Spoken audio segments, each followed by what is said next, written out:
Now the second loop we're going to focus in on in the PHP lesson here is the do loop, and that one is going to change it up a little bit. In fact, what I'll do is I'm going to copy the while and the condition that I had from the previous loop, and so I'm just going to actually cut it out. I'll use Control X to cut it out and just type in the word do instead, and you'll see do is a key word.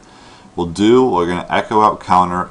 Echo is going to also put a break in there, as well as we're going to decrement it. So we've got that basic structure there.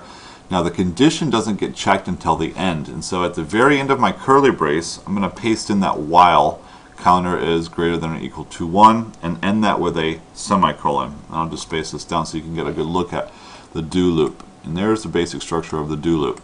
So what happens here, and this is what's so different about the while loop, is we're going to do the code first. And so if we look down, once line 6 is executed on my page, counter is going to hold the value of 100. We're going to come to line 7 as the code is being read. It's going to come to line 7 and it's going to say do. So then it will immediately go to line 8. It's going to echo out counter first without ever checking any condition. It's going to echo out the word or the number 100 in this case. It will then execute a break or echo a break tag. It will then or decrement counter by 1. And then finally it will check the condition. So what happens with this particular loop is it does all the work first and then checks the condition to see if it needs to do the work again, to see if it needs to have another iteration of the loop.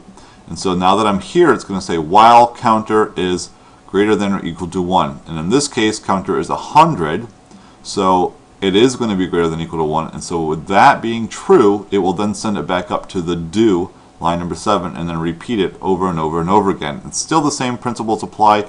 You have to have a counter in there that's going to either increment or decrement in order to end the loop eventually. If I hit save and I hit refresh, you'll see that it looks and gave me pretty much the same results that I had before.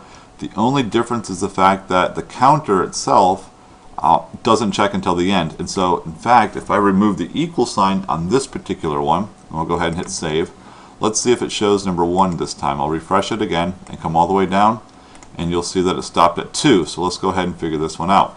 So it says while counter was equal to 100. So if counter was 2 at the moment, then it's going to go through here and do this. It's going to echo out counter. It will echo, so it'll echo the 2. It'll echo the break. Counter will then, currently which was 2, will now decrement by 1, so it'll be now 1.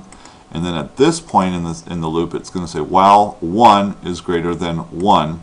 And so in that case, it will not display 1 here at the very end.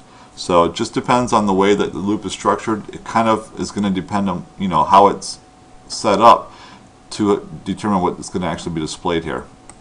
Okay, and that will complete the video here on the do loop within PHP.